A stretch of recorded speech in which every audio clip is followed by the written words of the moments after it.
Hello and welcome back.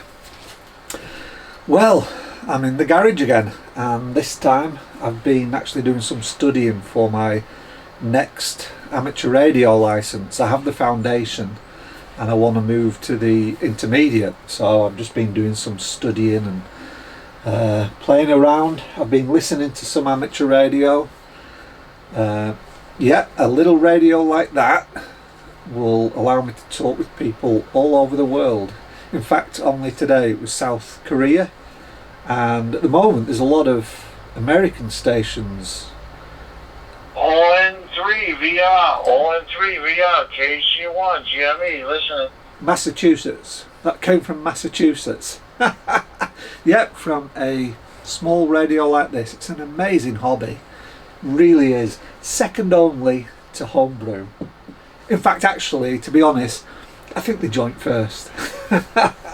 Okay, talking of Homebrew, this is going to be my second review of the Kveik IPA.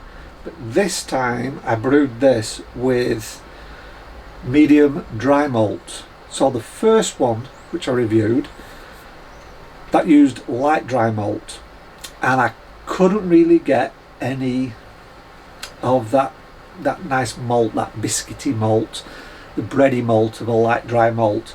It was, the hops were just taking over, and it was a really bitter beer, if you remember. I think they actually say on the packet it's about 50 IBU. I think they actually say somewhere between 48 to about 56, something like that, IBUs. It is really bitter.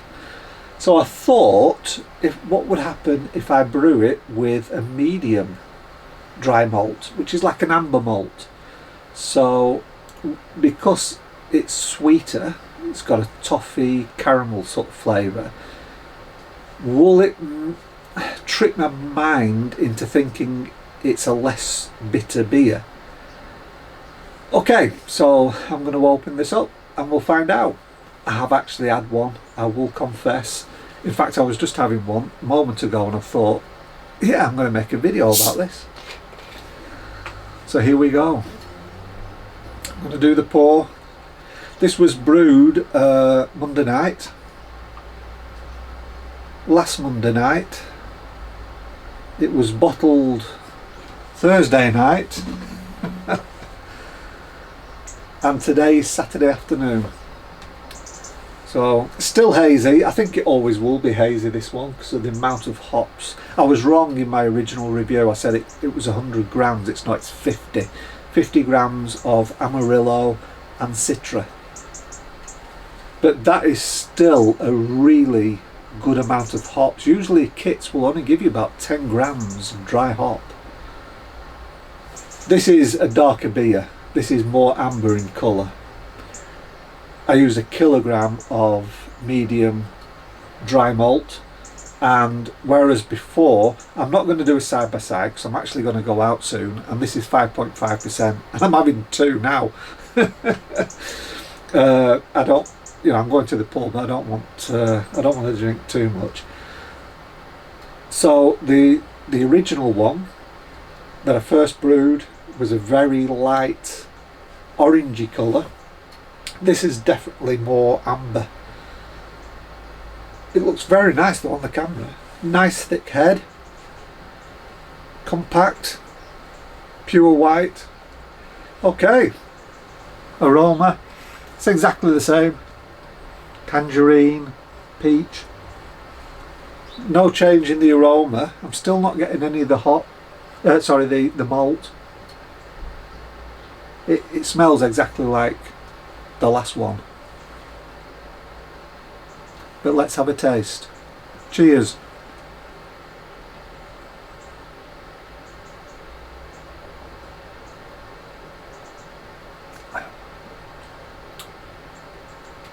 Right. This is my third beer of these. I had one last night. Yes, exactly 5 days after pitching the yeast, I was enjoying a pint. And of course I've had one just before this review, and this is my second today. it doesn't taste as bitter, which is interesting.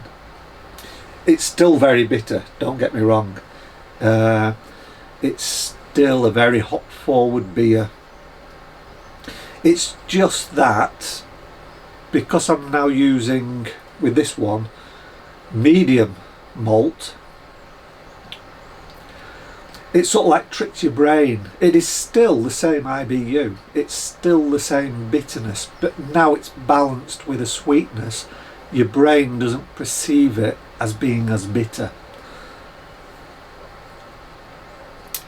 but it actually is. So this now does have some malt character to it, whereas before it didn't. The light dry malt was just being taken over by the hops. All it was doing was adding a nice mouthfeel, a nice body to the beer. This has the same body, it's a nice medium bodied beer, but now I can actually taste some sweetness, some malt sweetness, that toffee caramelly sweetness from the medium malt. And I think personally it's actually improved the beer.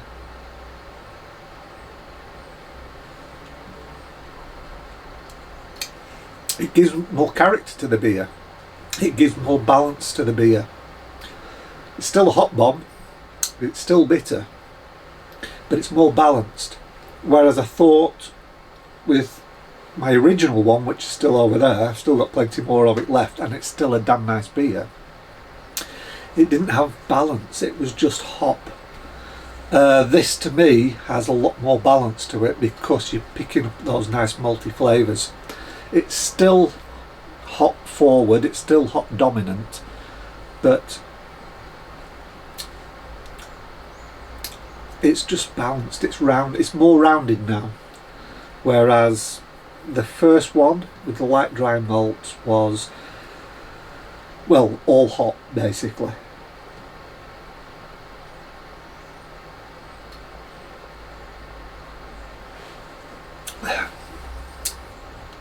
Cracking pint, a really nice pint. I would still recommend you make this. And now there's two options. If you like just a hop bomb, make it with light dry malt. If you like a bit more complexity, a bit more roundedness, a bit more flavour, to be honest, and you don't mind that perceived drop in bitterness, then use medium dry malt. But it's amazing, just changing one ingredient and it just tricks your mind, because it is actually still a 50 IBU beer. It's just now it doesn't taste as bitter. It's just a little bit, I mean, it's still bitter, but it's just a little bit sweeter, and I think it's improved it. So I will be making this again, because it's a damn good beer and it only takes 5 days, but I'll be using medium malt. In fact, actually, what if I was to use dark? What if I was to use a dark malt to make this? Get some of those rich coffee notes maybe, or maybe half and half, medium and dark. Ooh. Anyway, I might try that though. That actually sounds interesting. So yeah, not soon though. I've got other beers planned and things, but, and the trouble with this is you're forever washing bottles, because it only takes 5 days. Well, actually it only takes 3 days, and then you're bottling, and it's just like if all you did was brew this, you'd just be forever washing bottles. So I'm going to give it a miss until, well, maybe until I finish the first batch in a month or two, and then I will definitely revisit this, but I'm going to use the dark dry malt, or a mixture of medium and dark. That'll be interesting as well. Right, well, I better get back to my studying. Thank you very much for watching, as always. Hope you've had a great day. I'm about to go out soon in well, about an hour. Just go to the pub and have a couple of beers. I think it's very important that we support the pubs. Like with the small breweries, I'm doing commercial beer reviews now simply because to try and support them. But I think it's also important that we try and support our local pubs as well, because most of them were shut, you know, for the best part of a year with no income, but they still had all the overheads of the heating and everything. In fact, my local landlord was telling me that they were basically having to dig down the sides of the couch basically for money, because it had been, you know, just closed, but they still had to pay their monthly, you know, contracts that they'd signed up to with Sky, with all these other companies, but there was no income. So I try and support them, and that's where I'm going this afternoon. So thanks for watching, and as always, I'll see you again in the next video. Bye bye for now.